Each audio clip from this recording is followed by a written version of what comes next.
Hey, what's up, everybody? Welcome back to another egg cutting. I had to improvise a little bit today because I realized that I did something boneheaded, and I actually had a reptile show this past weekend, and I had thrown my tripod and mic kit in the bag that I took to the show just in case I filmed any while I was there, which I didn't end up doing, but I took my bag to work today and I left it at the office, and so I don't have my mic kit or my tripod, so I'm having to go to a backup plan here, and so it might look a little different, probably sound a little different. I'm hoping that my Bluetooth will pick up the audio okay, and you guys will be able to hear me, but I can't really put this off anymore because we have a clutch in the incubator that was due to hatch a few days ago. Actually, today is day 62 on a 60-day hatch date, so they were taking a little longer, but with the reptile show this weekend, I just didn't quite have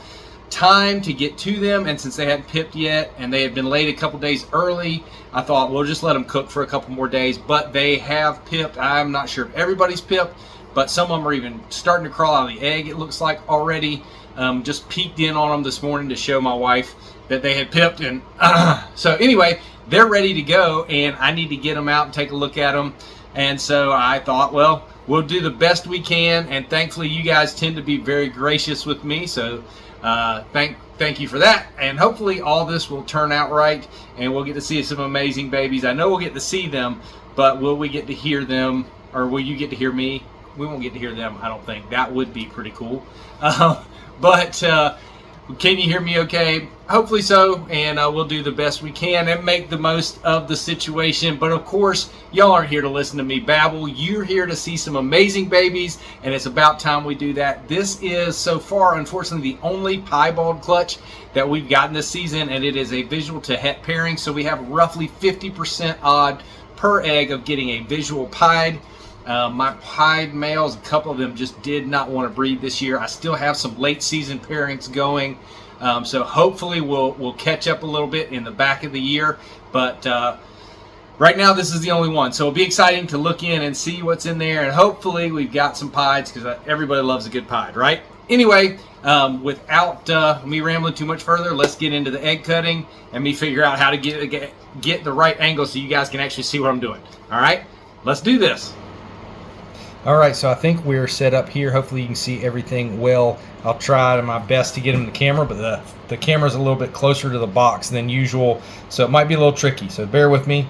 To remind you, this was the pairing was banana leopard pied to a het pied. This animal was sold to me as het VPI xanthic, but so far has not proven that in back-to-back years being bred to a visual VPI, so I'm not sure that it actually is het. I think I probably was mislabeled, but anyway, we had 9 eggs, so let's see what we got. Yep, one's already all the way out, so no mystery there, but it is beautiful. So we can see a baby here. That came out of egg number 6, and why don't I just show you this beautiful animal. That is a banana leopard pied, the most we can hope for out of this clutch, and he is gorgeous. Oh man, he's beautiful. Once he sheds a couple times, man, he's beautiful. Woo, woo, woo. All right, so you don't even have to wait for a surprise there. Hopefully we'll see several more of these. I see some more banana heads, I think a banana leopard, but anyway, that's a great start. We'll set him over here and see if he will just stay put for us. And egg number 6. This stage in incubation, they just pop right off. So one clutch that we did leave together, so we'll see if we can go in order here, but I don't know if we can. So this is number 1 right on top here, and looks like all but 2 of these have pipped on their own. Definitely no banana in this one. Your head's stuck, buddy. Let me get you out. But I think it's a pied. And these guys will be out in no time. They're definitely totally ready to hatch. Another pied. Possible leopard pied. We'll wait and let him come out. Might not be. Can be hard to tell. Pied is one of those genes that has a lot of variation in it. So in theory, based on the banana sex link for genetics, anyone that is not a banana should be female. Anyone that is banana should be a male. Doesn't always follow that pattern, but the majority of the time, since the father of the clutch is a male maker. I'm pretty sure he is anyway. He certainly has followed that pattern. Yeah, he's got to be. I'm just trying to think back to when I got him, because I did not produce him. I actually purchased him. Oh, I'm trying to be careful, buddy. You got your head stuck in there. Try and get this right behind you. So again, blunt tip scissors, so that I can't poke them with a sharp end. But this guy's got his head really stuck, so I don't want to. Alright, we're going to try and come around and open up. I got a gnat landing on my ear. That's pleasant. Alright, buddy. I know. I'm trying to get you loose. I'm trying to get you loose. He's making it difficult for me, and I can't really blame him. Ah, there we go. Sometimes you just gotta pop it. So, had to break it, but we got him loose now. So open up a little more, see if we can tell precisely what we got here. Obviously banana, I think banana leopard, based on the head stamp. And I can't get a great look, but what I'm seeing in the body, I'm pretty confident in that identification. This would be a banana leopard, 100% het pied. Beautiful. So at the show I had last weekend, we had clutch number 1 of the season, the only one that was ready to go, and we sold 4 out of those 6 babies at the show this weekend, and 3 of them were bananas, 2 bananas and a banana leopard. So always nice to see some more bananas. All right, number 3 has not pipped, so let's see what we've got here. This will be our first full mystery. And that is blood from a blood vessel that's attached to the egg. It is not the snake's blood, just to put everyone's mind at ease. If you haven't watched egg cuttings before, this is pretty normal. And we've got another beautiful pied here. Can't see enough to tell if it's leopard, but baby feels good. Definitely pied. So far, I am loving these odds. So we got two pieds, a banana pied, and a banana. Out of 9 eggs, we're already ahead of schedule with the odds, so this is fun. This is clearly not a banana. Let's pull them out here and see if we've got another pied. Well, it looks like a normie, wild type, as I like to call them, but we'll see. We'll peek in here a little bit. The advantage of being the breeder is I can kind of cheat and look ahead if I want to. And ba-doom! Let's see. That's a leopard. Pretty sure that's a leopard. Leopard het pied. There is a lot of variation that occurs in a wild type, so you can't just automatically say that, but that pattern definitely looks wilder than a typical wild type, which is what leopard does. So cool. Let's go to, what is this one, number 5. Number 6 was already out of the egg, so he's already in the bucket. It's not really a bucket, but I'm sorry, I'm totally off the camera on that one. Sorry, my back is acting up after the weekend too, and kind of have to bend over. And I'm pretty sure that's another leopard.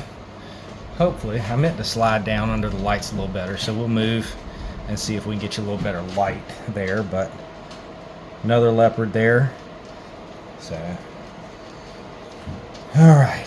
Lucky number 7 we can see is definitely a banana, but we'll, as we do, follow our pattern and save our 7th level baby for last, just because I decided to do that this year. So we'll skip ahead to number 8. And I'm going to drop stuff. I can't get my fingers in the holes. We've got another, looks like no pied. Leopards can throw high white pieds sometimes. So, I'm sorry, low white pieds. But that looks to be another leopard. I don't see any indication of pied on there. Looks like another leopard. So what are the odds? 3 leopards in a row. So we got 3 out of 4 pieds, and now we've gotten 3 leopards in a row. And we got our last mystery here, egg number 9. We got a little funny spot there, but that shouldn't mean anything. This one is much plumper than the rest, but we're going to go ahead and cut it since we're at day 62. Definitely fully developed in there, unless there's a serious issue. It should be fully developed. And it does look like another pied. Ta-da! Hey, buddy. How you doing? Say, I'm chilling. I just want to sit here for a little while. So, definitely another pied.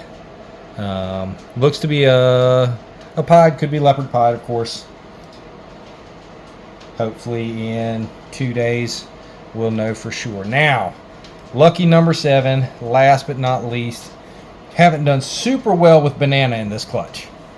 But this one at least is a banana. Let's see if it's a banana pied. I hope it is. I sure hope to have more than 1 banana pied out of this clutch. But also hope to have at least 5 bananas. So sometimes the odds are great and sometimes not so much. Does not look like we got a pied here. But that's okay. We love nanners too. As long as we're talking about snakes. I don't like bananas as food. I wish I did. Looks like a regular banana or just a single gene banana het pied to me. I can't tell for sure. Now he's being all shy.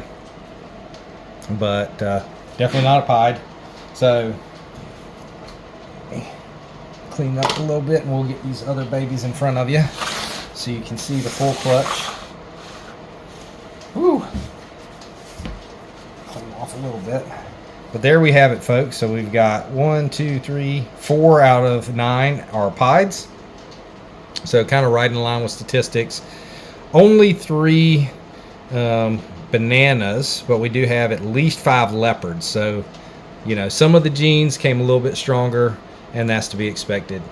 But awesome, awesome. Cool to have this little baby already out. Looks like they're all doing great, which is always what we're hoping for. And we'll be excited to see this clutch continue to develop and grow and shed out. All right, so there you have it. Another amazing clutch. That's clutch 5. The crazy thing is we have another clutch due to hatch in 3 days and 4 days. So 2 more clutches coming this week. Of course, the videos will lag behind a little bit, and hopefully this update that we're going to have in a few seconds, it'll be seconds for you, it'll be a couple days for me, but we'll have an update once they crawl out of the egg, and hopefully I'll have my mic kit back and good sound again. So again, forgive me for that. And then we'll have some other clutches to record and show to you in the not too distant future. But man, what a great day. It's always nice to come home at the end of the day and see baby snakes. I love it. It's amazing. Thanks for joining me. Here in just a second, we'll take a look at these babies out of the egg. And in fact, why don't we do that right now? All right, well, here we go. Let's take a look at this beautiful clutch. Look at those beautiful babies. Awesome, gorgeous. We're going to get them cleaned up here. We've got the water running, set to the right temperature. Isn't that a mess of babies? You got this one little guy sticking in the egg here. That was our last one to cut, I think. It was a little bit behind, but let's start pulling these babies out and taking a look. Here you go. This is textbook leopard. And again, this is the same dad last year. We didn't know we had leopard until a clutch hatched and had a couple babies like this in it. And we're like, wait a minute. Definitely leopard. Should be a female. Hey, darling, how you doing? This is not your favorite part. Girl, we'll get her cleaned up here. I'm just going to rinse you off gently. while you guys get to look at that beautiful ball of babies. And we'll transfer them over here. Again, if this is your first time seeing one of our updates, I move them onto the paper towel once they're all out of the egg. It's very damp, very wet, allows them to stay humid, and allows their umbilical area to heal up nicely where their umbilical cord is. Another leopard. I really like them. As they age, they'll get a little bit darker, which is actually fun. I love the dark colored morphs. And so you get kind of a wild type coloration, but a much busier pattern and more kind of typically more, sorry, my hands are wet, more of this flaming in the sides, where you see how it's lighter going up the sides. And a lot of times the leopard will have like a little circular head stamp. I'm not sure if that's coming through, but things that kind of help ID. But as they age, they'll actually get a little darker. We'll clean this baby off first, and then we'll take a look at her. So they'll get a little darker as they age, which is pretty cool. A lot of people like darker morphs. You'll have to tell me in the comments which you prefer. Do you like something dark, light? I mean, obviously, a lot of us like both. I fall in that category, but the longer I do this, the more I really appreciate the darker morphs. So simple, basic, beautiful. All right, on top here we have, let's see. This is a banana leopard, and you can see again, pattern is busier than typical. Like, let's compare them side by side so you can see the difference between these two. You see how the purples in this one are richer.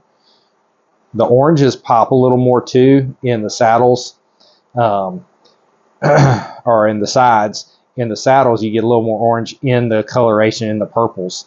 Now, if I can get this little one to show its head off, you see what I was talking about, that circle head stamp? See if I can get it where the glare is not keeping it out. But in this little one, if I can get his head out, it's pretty much solid. So pretty easy to tell side by side, leopard and a standard banana. Hey, buddy. There we go. Let's get you rinsed off. Ugh, those should both be males, though I have not sexed them. I can't even find your tail. Can I check you? And you can see those two red dots. Those are hemipenes. Definitely a male there.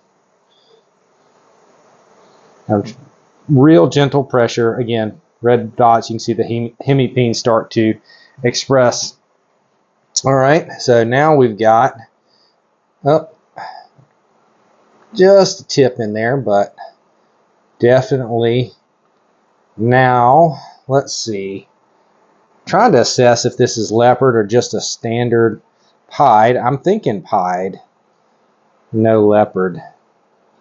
I think these are both pied, no leopard. There can be variation. Actually, the more I look at it, I think this is a leopard pied. I think this is a standard pied. And a big indicator, you can't tell 100% with these, is I've got that kind of circular head stamp here. We've got changes in the pattern colors here and here, and it's a little busier. This one also has some change and busier pattern. It could also be a low expression leopard, but it's hard to say for sure. Sorry, I'll keep talking while I rinse them off. It's hard to say 100%. A standard pied hides those leopard characteristics a lot more, or a piebald hides them a lot more than without pied, because pied can just make all kinds of weird things happen. You always like to check the pieds out for emojis. I don't see these kind of, those I don't consider real emojis, but I think leopard pied and standard pied. But we could have one of each. I mean, we could have both low expression, but I'm pretty sure that's leopard. I'll probably, when the time comes, I'll probably mark this one, unless after first shed, it's a little more obvious. That definitely can happen. Oop, got me a little bonus there. Sorry about that. All right, we have this little one that's still camping out. The egg fluid is all absorbed, like there's no reason this baby needs to stay in the egg at this point. It's probably just for comfort's sake. But it's squeezed in there nice and tight. Let me get it washed off for you. Don't want to gross you out. It gets a little bit of that almost mucusy looking amniotic fluid that's inside the egg. And this one seems like just a little bit behind its brothers and sisters, but not much. Still obviously fully formed, grown, ready to come out of the egg. You'll see here, if she'll let me, this is the umbilicus, where the umbilical cord attached to the yolk sac in the egg. Still a little bit attached, but sometimes people will see on the bottom of their baby ball pythons this little slit, and they'll get freaked out. They'll think, oh my gosh, something cut my snake. And the reality is that's just, I got this dangling thing, that's just from the umbilical cord as it's healing. So within a day or two, on these super damp paper towels, that will fall off. We keep them wet so that it doesn't dry before it disconnects, and then that slit will heal right up. Beautiful pied. And last, certainly not least, let me move this so you guys can keep looking at the beautifulness while we rinse this one off, while I rinse this one off. And this is that first baby, the one that was already out of the egg when we opened the box. I guess, pinnacle of this clutch. This is all the genes that we could have hoped for out of this clutch. This is a banana leopard piebald. And how pretty. Look at how those colors just pop. And the transition between the all white and the pattern, just so stark and beautiful. Busyness created by the leopard and a little bit richer color. Just gorgeous. I'm sad kind of that we only got one banana pied, but this is a beautiful one. At least we made it count. Man, he's gorgeous. Hey there, little buddy. I'm sorry to do this to you. That's what I thought. You are a male. It's another little boy. So there we have it. There is our clutch. 9 beautiful babies, all healthy, all look strong, all look perfect. So there you have it. Beautiful babies again. Just thrilled that they're all happy and healthy. You actually, if you stick around, or if you watched our last egg cutting video, you realize that it doesn't always go perfect. We did have some babies that were not right. And the reality is that any pairing can produce some birth defects. I've had one-eyed snakes I've showed in the past that there's no apparent reason it happens. So every time we see a fully healthy baby, it's a good thing. And one of my snakes is farting. And it's pretty loud, so hopefully you guys couldn't hear that. But anyway, always interesting when you're standing in front of a rack full of snakes. Yes, they do pass gas. Yes, it is loud and sometimes frightening. So prepare yourself if you get a pet ball python. Sometimes it might surprise you. Anyway, now let's get back on track. Get my thought process back together. But anyway, I was saying it's a risk with any type of breeding operation. So I'm always happy. It's probably why you hear me repeat it a lot of times. The babies are healthy, which is what I really long for. Even though we only got that one banana pied and I was hoping for more, these babies are beautiful and I love them and I can't wait to share them with you more. So I hope you enjoyed this little quick update. Let me remind you, as always, to share the love of reptiles with anybody you can and come back and see me on the next one.